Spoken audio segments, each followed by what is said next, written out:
Ya, kita masuk ke pertemuan kedua mata kuliah kriptografi dan protokol keamanan. Setelah di pertemuan pertama kita membahas tentang keamanan, potensi ancaman, serangan, jenis serangan, maka di pertemuan kedua kita masuk kepada kriptografi dan kriptografi klasik.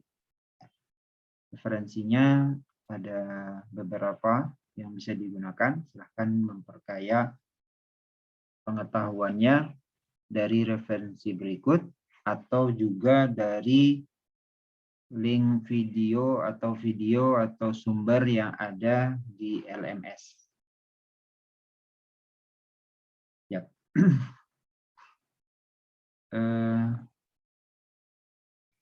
Beberapa sudah kita singgung di pertemuan yang lalu mengenai pengiriman data yang kita delegasikan kepada yang namanya jaringan. Tidak langsung, misalkan Tatak mengirim suatu barang ke Fatimah, tapi melalui sebuah kurir. Nah, karena pendelegasian ini, maka potensi-potensi ancaman itu ada. Apakah kurirnya tidak amanah, atau kurirnya salah tujuan, bisa banyak potensinya, potensi ancamannya. Ini yang dimaksud di gambar pertama. Kemudian tentang kriptografi. Kriptografi berasal dari kata kripto, kriptos, tersembunyi, rahasia, dan graphen, menulis. Artinya kriptografi ini bagian dari cabang ilmu matematika yang disebut kriptologi. Tujuannya menjaga rahasia informasi yang terkandung di dalam informasi yang rahasia tersebut dari pihak yang tidak selayaknya mendapatkan informasi tersebut. Lalu kita bisa lihat layanan dari kriptografi ini 3, autentikasi, integrity, dan non-repudiation. Autentikasi ini terkait dengan identifikasi siapa-siapa saja yang mengakses informasi atau berkomunikasi pada jaringan tersebut. Jangan sampai ada Trudy seperti di pertemuan pertama kemarin. Kemudian integrity, apakah benar pesan yang disampaikan dari contoh Bob dan Alice kemarin itu memang seperti yang mereka sampaikan, atau ada modifikasi, atau ada potongan, atau ada penambahan.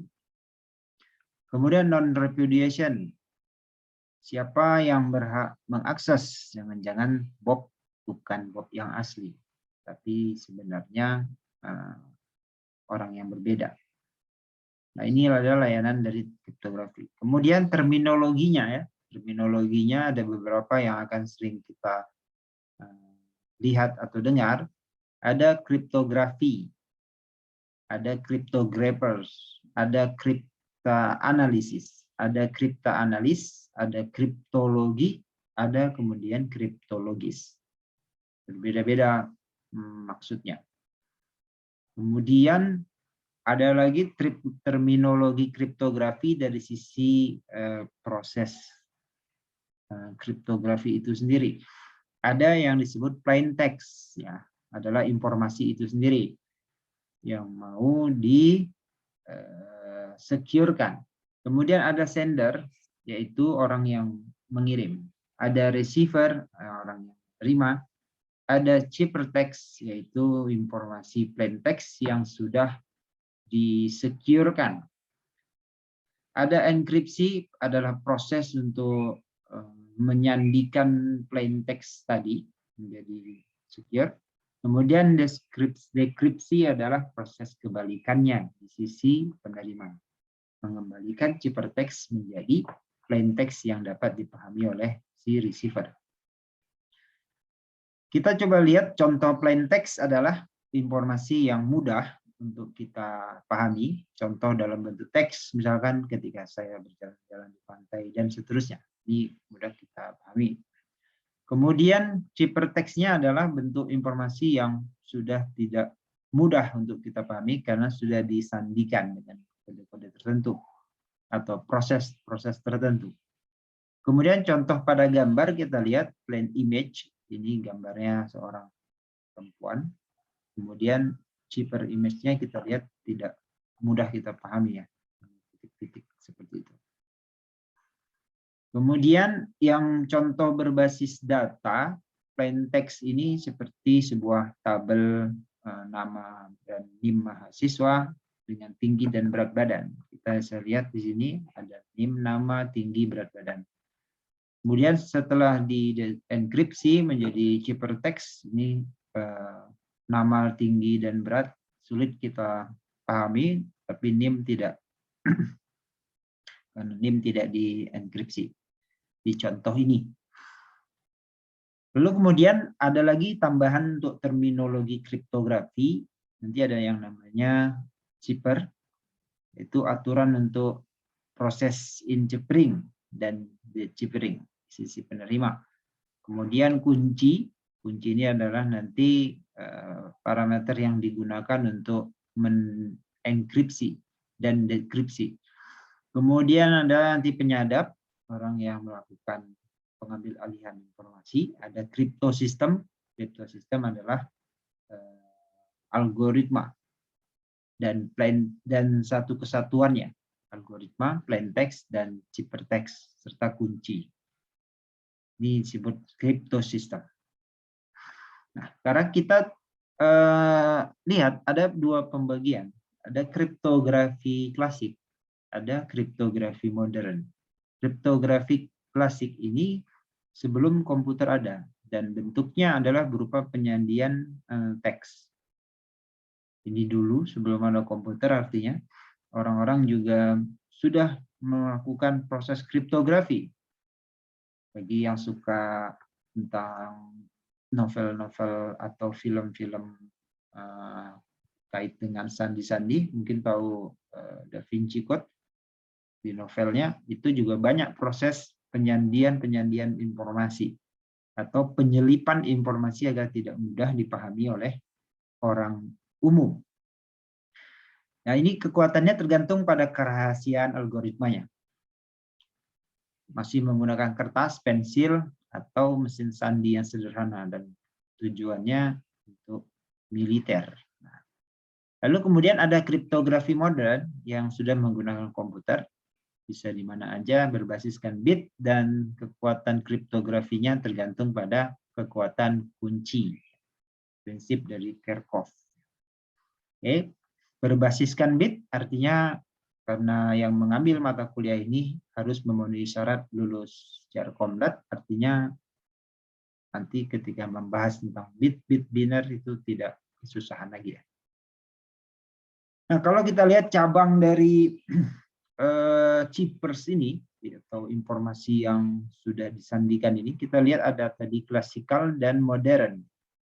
Di modern ini nanti kita akan belajar tentang simetrik dan asimetrik. Pertemuan dua ini kita akan belajar tentang simetrik. Nah, simetrik ini ada juga terbagi menjadi block chippers dan stream chippers. Nah, block chippers ini nanti ada AS-3- dia Blowfish. Kemudian stream chippers ada Isaac, ada Quadfish RC4, lalu SEAL. Kemudian untuk asimetrik ada RSA, DSA, dan Diffie-Hellman. Kemudian untuk di classical chippers, ini ada substitution chippers, ada transpositional chippers. Substitution kita akan lihat setelah ini, ada monoalfabetik, kemudian ada polyalfabetik. Contohnya monoalfabetik ada Caesar, ada polyalfabetik Wegener. Kemudian untuk transposisional ada keyless dan key chippers. Ini adalah bagian diagram pembagian dari chippers. Lalu kita lihat area dari bidang kriptologi. Kriptologi ini terbagi menjadi 3. Yang pertama adalah kriptografi, yang tugasnya membuat sandi rahasia. Yang kedua, kriptoanalisis, yang tugasnya memecahkan sandi rahasia. Yang ketiga, steganografi, tugasnya menyembunyikan pesan. Masing-masing ada job role-nya.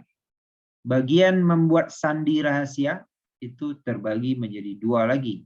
Ada yang fungsi hash yang menggunakan fungsi satu arah, ada cryptosystem menggunakan kunci simetris dan asimetris. Kita lihat ya, ini pembagian dari bidang kriptologi. Nah, lalu kemudian kita lihat proses enkripsi dan dekripsi. Enkripsi tentu di bagian sender, di mana informasinya harus dirubah sedemikian rupa menjadi sandi-sandi tertentu atau ciphertext. Lalu dekripsi adalah proses mengembalikan informasi yang sudah tersandikan tadi atau ciphertext menjadi original plain text. Kita lihat di sini plain text atau informasi yang awal yang original itu dienkripsi menjadi ciphertext. Maka kita bisa simbolkan dalam simbol persamaan. Enkripsi dari M itu adalah pesan atau plain text. Enkripsi dari M itu adalah menghasilkan ciphertext sama dengan C. Kemudian di sisi receiver, dekripsi dari ciphertext itu akan menghasilkan M, message atau plain text, original plain text.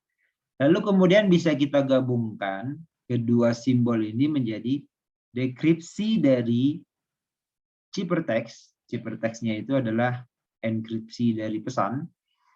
Dekripsi dari E dalam kurung M itu akan menghasilkan M itu sendiri. Nah, ini mudah saya kira, hanya substitusi ya memasukkannya.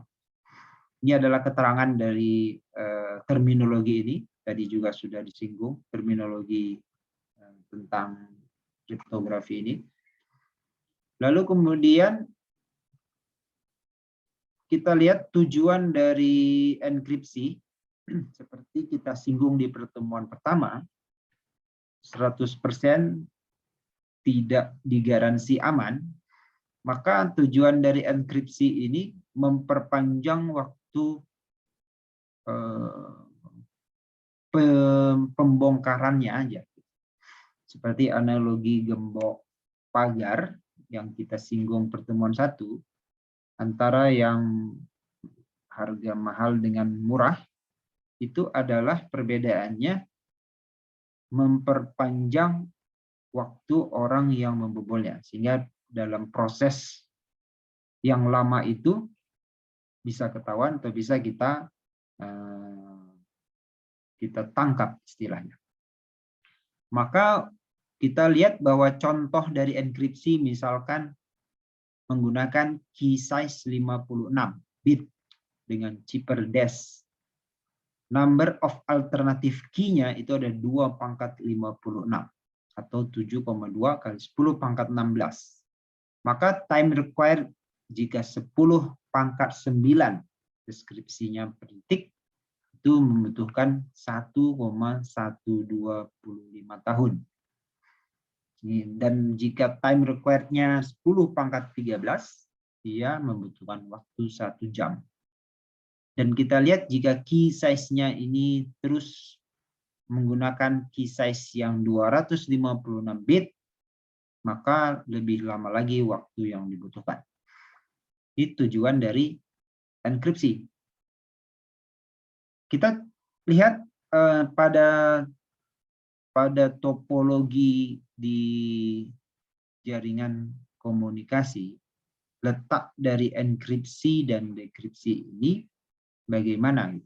Ini kita lihat, tentu ini sender, ini adalah receiver.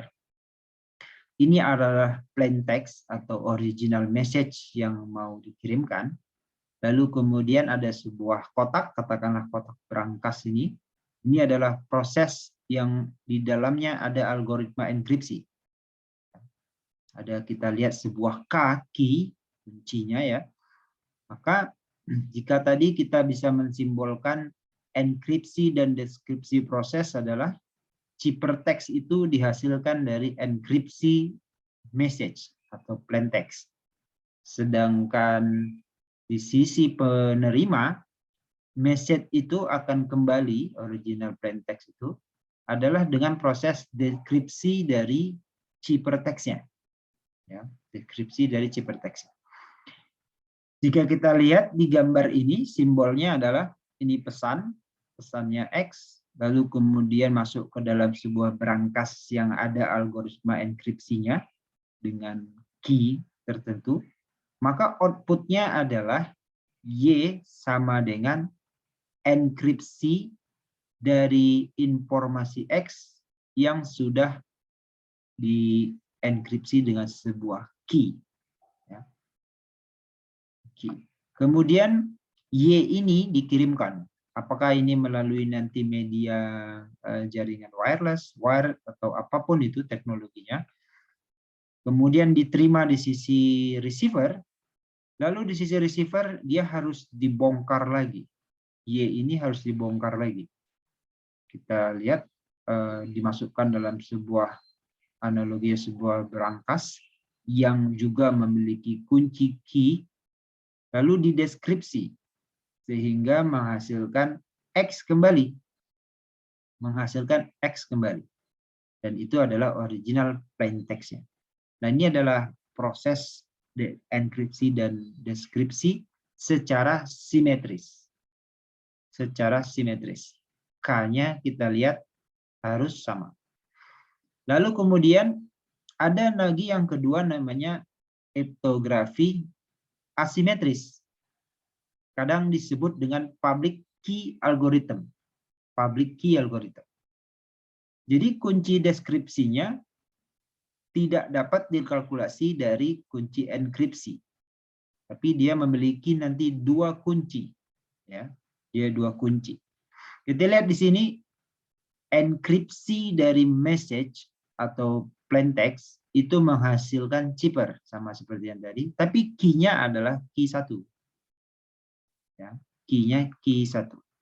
Kemudian proses deskripsinya, dekripsi dari ciphertext ini menghasilkan original plain text, tapi menggunakan key yang berbeda, key 2. Kita lihat key 1, key 2. Asimetris. Nah, kemudian kita lihat contohnya pada analogi di pertemuan 1 kemarin. Alice dan Bob untuk simetris. Alice dan Bob setuju pada suatu kriptosistem. Kriptosistem adalah terminologi yang terdiri tadi ada keterangannya. Terdiri dari sender, receiver, kemudian key dan cipher. Kemudian Alice dan Bob setuju pada suatu kunci. Kemudian Alice mengenkripsi plain text yang mau dia kirim dengan algoritma enkripsi. Dan kunci yang disetujui oleh si Bob sebagai yang menerima nanti. Lalu keluarlah ciphertext. Kemudian ciphertext ini yang dikirim.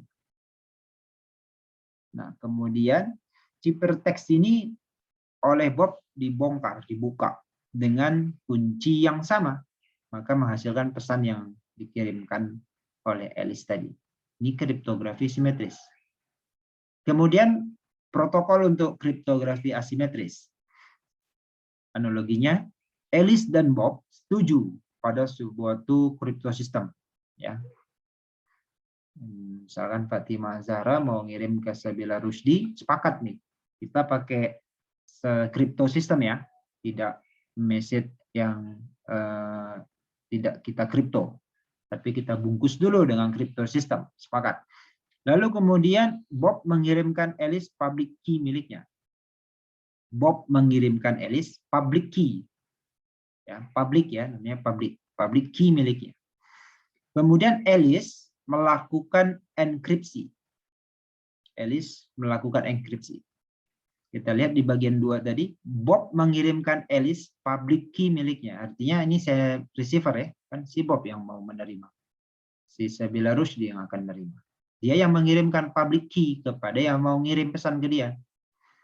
Lalu kemudian Alice sebagai yang mau mengirim pesan melakukan enkripsi pada plain text menggunakan Bob's public key.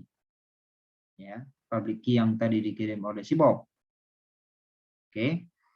Kemudian hasil enkripsinya kirim ke Bob. Lalu Bob melakukan dekripsi dari ciphertext yang dikirim oleh Alice tadi menggunakan private key miliknya. Bukan public key yang tadi dikirim kepada si Alice, tapi menggunakan private key miliknya. Ini protokol untuk kriptografi asimetris. Kemudian Alice untuk yang kedua, Alice mendapatkan public key dari public key-nya si Bob dari database. Alice mendapatkan public key Bob dari database. Semua public key berada pada satu database. Lalu seperti tadi juga, Alice melakukan enkripsi plain text menggunakan public key-nya si Bob dan mengirimkannya ke Bob berupa ciphertext. Lalu Bob melakukan deskripsi ciphertext dari Alice tadi menggunakan private key miliknya. Ya, jadi yang kedua ini sudah berupa database. Ada daftar kunci public key-nya si Bob. Oke. Kemudian yang ketiga, setelah tadi simetris asimetris, kita lihat protokol untuk kriptografi hybrid. Kita lihat, berarti ini gabungan antara simetris dan asimetris. Bob mengirim Alice public key miliknya. Bob sebagai penerima, calon penerima pesan, dia mengirim Alice public key miliknya. Lalu kemudian Alice melakukan generate key acak, session key. Lalu kemudian dia enkripsi itu pesannya dengan public key milik Bob. Lalu kemudian hasil ciphertext-nya dia kirim ke Bob. Lalu kemudian Bob melakukan dekripsi dari ciphertext yang dikirim oleh Alice tadi menggunakan private key miliknya untuk mendapatkan session key. Ya, untuk mendapatkan session key-nya, tidak langsung mendapatkan informasi. Lalu kemudian Alice dan Bob melakukan enkripsi session key yang sudah diketahui untuk saling berkomunikasi. Jadi gabungan, ada bagian hybridnya, ada bagian asimetrisnya, ada bagian simetrisnya menggunakan public key. Oke, itu tiga pembagian tadi, simetris, asimetris, dan hybrid. Oke, kemudian hal-hal yang mungkin menjadi penyerangan pada sistem enkripsi adalah yang pertama kriptoanalisis, ya, dia melakukan eksploitasi karakter dari algoritma untuk mencoba spesifik plain text atau kunci tertentu. Atau yang kedua brute force attack, ya coba-coba ya, coba-coba. Nah ini kita lihat ciphertext only attack, dia menyerang ciphertext-nya, kemudian juga dia mengetahui plain text-nya, kemudian dia memilih plain text untuk yang diserang, kemudian dia melakukan adaptive chosen plain text attack. Ini proses penyerangan enkripsi. Nah, ini ada beberapa proses. Untuk yang bagian ciphertext only attack, dia mendapatkan ciphertext tanpa mendapatkan plain text-nya. Oke, dia dapat ciphertext-nya yang sudah disandi, kemudian ciphertext tersebut dienkripsi dengan menggunakan cipher yang sama. Lalu kemudian kriptoanalis berusaha mendapatkan key untuk membuka ciphertext lainnya. Hasil dari proses ini dia mendapatkan plain text, key, atau algoritma. Kemudian kita lihat contoh kriptoanalisis terhadap kriptografi klasik. Ya, dia nanti contoh diberikan sebuah ciphertext, yaitu sebuah plain text yang sudah tersandikan.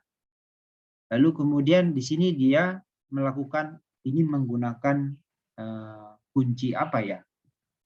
Nah, ini dia yang proses yang dia lakukan. Kemudian contoh untuk non-plain text attack, kriptoanalis mendapatkan pasangan plain text dan ciphertext pada tempo dulu. Lalu himpunan dari pasangan ciphertext dan plain text ini dipakai oleh dia untuk mencoba memecahkan ciphertext yang dia terima dari si Alice dan Bob yang sedang berkomunikasi.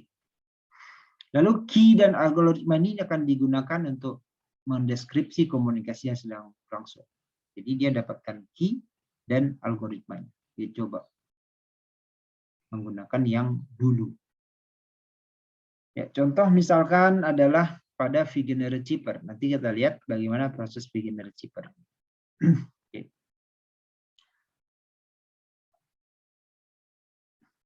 Oke, ini adalah slide yang pertama. Yang kedua, kita akan lihat langsung contoh-contoh dari kriptografi klasik. Lihat. Apakah sudah kelihatan share screen-nya? Sudah, Pak. Ya. Oke, kita lihat contoh dari kriptografi klasik yang pertama, substitution cipher. Ini mudah. Kita bisa lihat bahwa plain text ini berupa abjad A hingga Z, A, B, C, D, dan seterusnya hingga Z. Kemudian ciphertext-nya adalah kombinasinya. Tinggal disubstitusi saja, X, N, Y, A, H, dan seterusnya. Maka jika ada pertanyaan tentukan ciphertext dari plain text berikut, cryptosystem, maka kita mudah melakukan enkripsinya dengan memilih saja atau mensubstitusi C adalah Y. Kemudian R adalah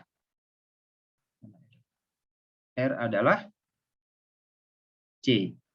Kemudian Y, D. Maka kriptosistem akan terenkripsi menjadi kalimat yang berbeda menggunakan substitusi dari cipher ini. Disebut dengan substitution cipher. Lalu yang kedua, Caesar cipher.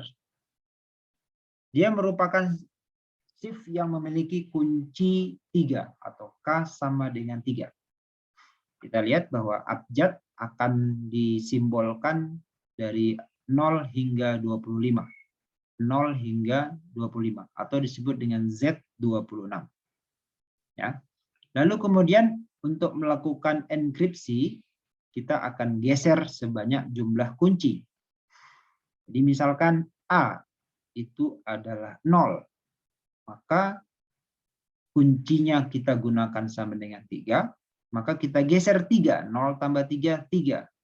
Berarti jika ada plain text yang abjadnya A, itu akan menggunakan angka 3. Oke. Kemudian begitu seterusnya. Jika kita simbolkan dalam simbol notasi, maka proses enkripsi ini adalah C, ciphertext, adalah enkripsi dari M atau plain text, di mana M-nya ini ditambah 3. M-nya ditambah K, maksudnya. K-nya sama dengan 3. Baru mod 26. Mod 26 ini adalah sisa bagi, ya. Jadi misalkan 0 tambah 3 sama dengan 3, mod 26, ya 3 juga. Karena sisa bagi, 3 dibagi 26 tidak bisa. Sisanya adalah 3. Ya. Ini berupa simbol. Jika dia dijelaskan dalam berupa simbol notasi. Lalu proses deskripsi juga sama. M atau plain text akan dihasilkan dari proses deskripsi ciphertext, di mana ciphertext dikurangi K. Jika tadi ditambah K, sekarang dikurangi K, baru mod 26. Oke. Maka kita bisa lakukan hal yang sama. Contoh kriptografis hard itu dengan cara menggesernya sebanyak jumlah key.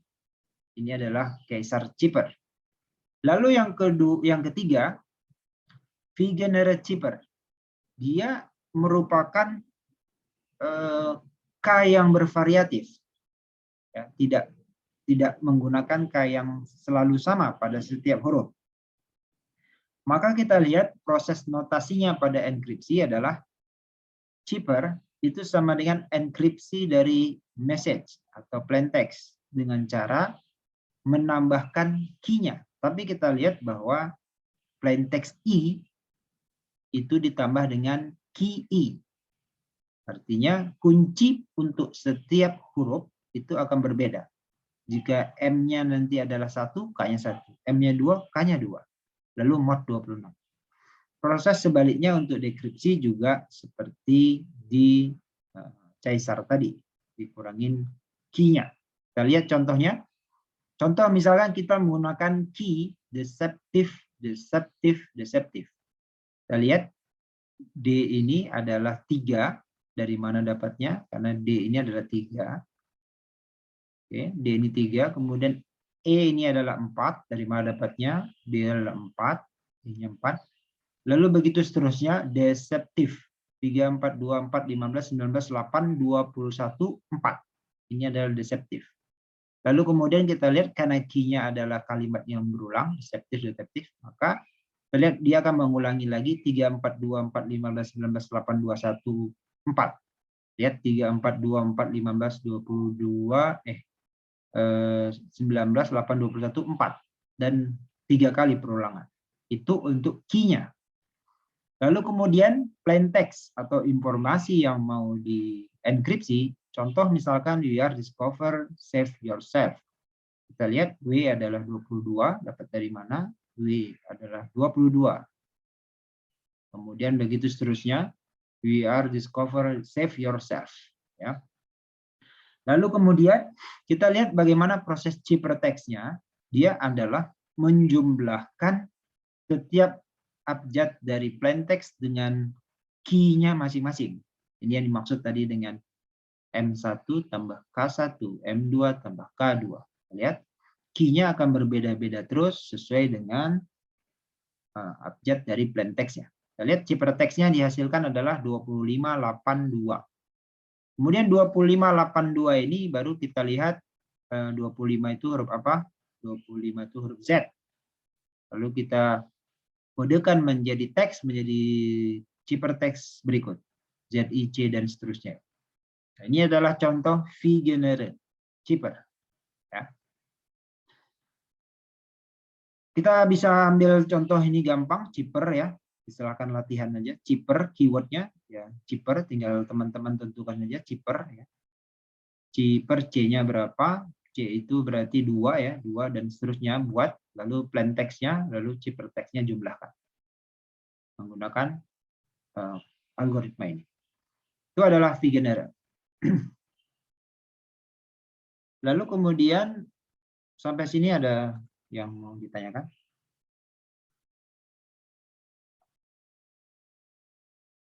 Lalu kemudian ada tambahan satu lagi, jadi yang tidak ada di LMS.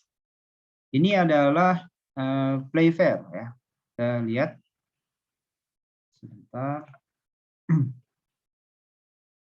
Ini adalah satu lagi Playfair Chipper ya, Playfair Chipper.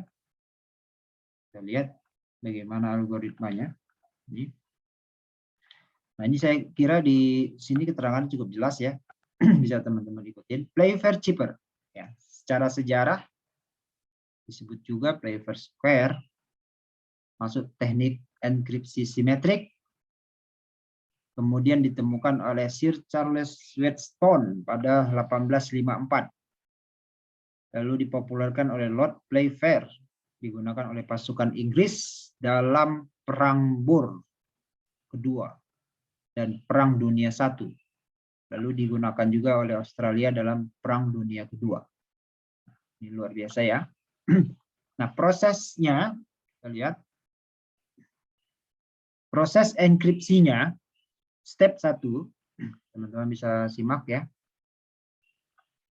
Menyusun kunci berbentuk kotak 5x5 dengan penjelasan sebagai berikut.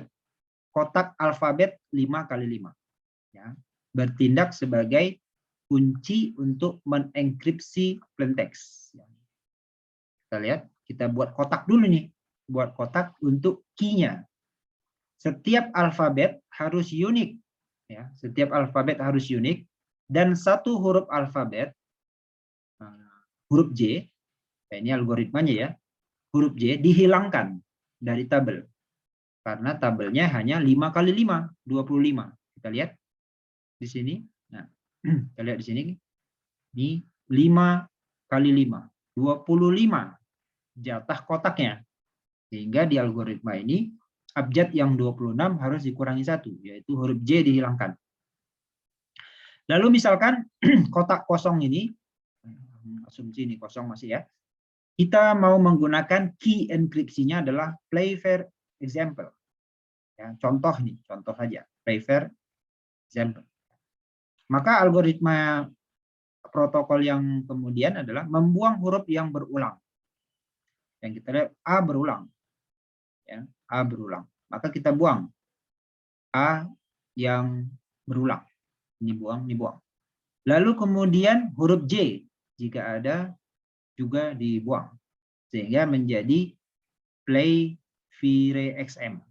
Play vire XM. Oke, karena P-nya juga berulang. Oke, setelah jadi seperti ini, maka ini kita masukkan pada bujur sangkar kunci tadi. Play vire XM. Oke, play vire XM. Lalu kemudian sisa yang masih kosong kita tambahkan dengan alfabet yang belum ada. Ya, belum ada B, C, D, G, H, K, N, O, Q, S. T, U, V, W, Z. Ya, ini kita tambahkan. Kemudian langkah berikutnya untuk step kedua, melakukan enkripsi plain text dengan aturan berikut. Jika ada huruf J, kita ganti dengan huruf I. Ya. Ingat, ini tadi adalah proses key enkripsinya. Ya. Kuncinya dulu, ini masih kunci. Kita membuat kunci pada kotak bujur sangkar ini. Enkripsi yang kedua, kita melakukan enkripsi dari plain text-nya atau teks informasi yang mau kita enkripsi. Nah, kalau nanti di plain text itu ada huruf J, maka gantilah dia dengan huruf I. Ganti dia dengan huruf I. Lalu kemudian tuliskan plain text dalam bentuk huruf berpasangan dua huruf atau di graf. Kemudian jika ada pasangan huruf yang sama, sisipkan huruf Z di tengahnya. Lalu jika jumlah huruf ganjil, maka tambahkan huruf Z di akhir. Kita lihat contohnya biar lebih mudah. Kita menggunakan key enkripsi pada contoh step 1 ya. Lakukan enkripsi pada plain text berikut. Jadi kita menggunakan key-nya yang play fair tadi. Kemudian plain text yang mau kita enkripsi adalah hide the goal in the tree stump. Maka kita terapkan aturan dari step 2 tadi. Yang pertama membuat pasangan huruf. Ya, jadi kita pasangkan H, I, D, E, T, H, E, G berdua-dua ya. Berdua-dua kita pasangkan. Oke. Oke. Lalu kemudian kita ingat tadi jika ada pasangan huruf yang sama, sisipkan huruf Z di tengahnya. Ya, maka kita tambahkan huruf Z di antara huruf E. Di tree ini ya, tree ini kita sisipkan karena dia berpasangan sama hurufnya. Maka kita sisipkan huruf Z. Oke. Kemudian langkah step yang ketiga, jika terdapat dua huruf pada baris kunci sama, maka masing-masing diganti dengan huruf di sebelah kanannya. Jika terdapat dua huruf pada kolom kunci yang sama, maka masing-masing huruf diganti dengan huruf di bawahnya. Jika kedua huruf tidak terdapat pada baris atau kolom yang sama, maka kita buat kotak pada kotak kunci dan ganti dengan titik sudutnya. Nah, kita lihat penerapannya biar lebih mudah. Contohnya ini seperti yang tadi kita gunakan key yang play fair, kemudian plain text-nya adalah hide the gold in the tree stump ya.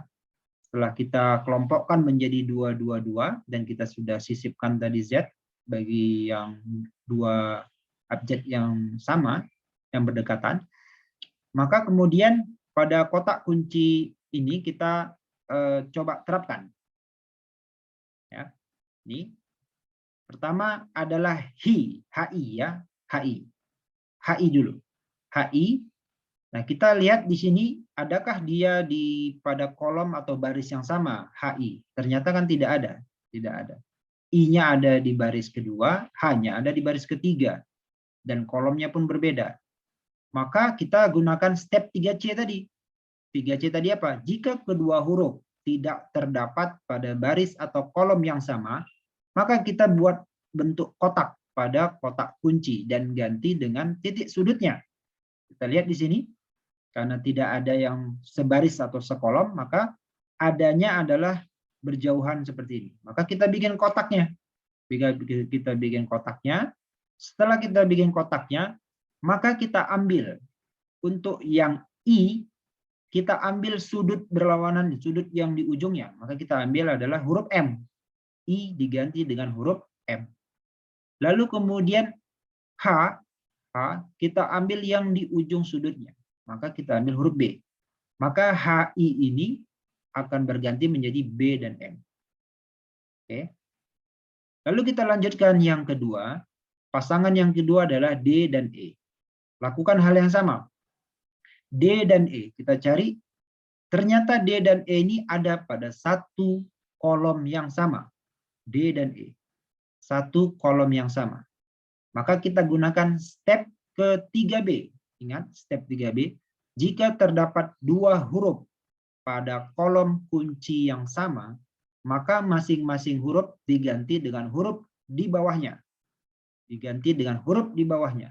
Maka E kita ganti dengan huruf di bawahnya, D. Dan D kita ganti dengan huruf di bawahnya, yaitu O. Maka DE akan terenkripsi menjadi OD. Oke. Lalu kita lihat yang ketiga adalah pasangan TH. Pasangan TH. Ya. Kita lakukan proses enkripsi. Kita cari TH tidak ada pada baris atau kolom yang sama. Adanya berbeda kolom dan baris. Maka kita kotak. Kita buat kotak. Kita buat kotak. Lalu kemudian kita ambil ujung sudutnya. Misalkan untuk T yang kita ambil adalah Z. Lalu kemudian untuk H kita ambil adalah B. Kita ambil adalah B. Oke. Maka TH ini menjadi Z dan B. Lalu kemudian kita lihat pasangan yang keempat, EG. EG. EG. Kita lihat EG. EG juga tidak berada pada kolom atau baris yang sama. Adanya adalah berbeda kolom dan baris. Maka kita kotakkan. Lalu kemudian kita ambil bagian sudutnya. E kita ganti dengan huruf X. Dan G kita ganti dengan huruf D. Aturan step 3C. Dan begitu seterusnya hingga abjad pasangan terakhir yaitu MP. Hingga pasangan yang terakhir MP. Oke. Kemudian setelah itu semua kita enkripsi, maka plain text dari hide the gold in the system ini akan memiliki ciphertext yaitu BM, ODZ, BXD, dan seterusnya. Hasil proses enkripsi kita tadi. Lalu selanjutnya di sisi penerima, tentu dia harus didekripsi untuk menghasilkan kembali plain text ini. Maka prosesnya adalah kebalikan dari enkripsi tadi. Kunci kotaknya sama, 5 kali 5 tadi sama. Ciphertext yang dibuat berpasangan juga sama dengan aturan step 2. Lalu proses dekripsi untuk step 3 sama dengan step 3 enkripsi, hanya dibalik saja. Kalau tadi di aturan 3A itu di sebelah kanan, maka ini ganti di sebelah kiri. Kalau tadi 3B itu di bawahnya, maka ambillah yang di atas. Untuk C sama. Oke. Ini referensi yang digunakan untuk prefer. Sampai sini ada yang mau ditanya atau mau didiskusikan? Apa bingung?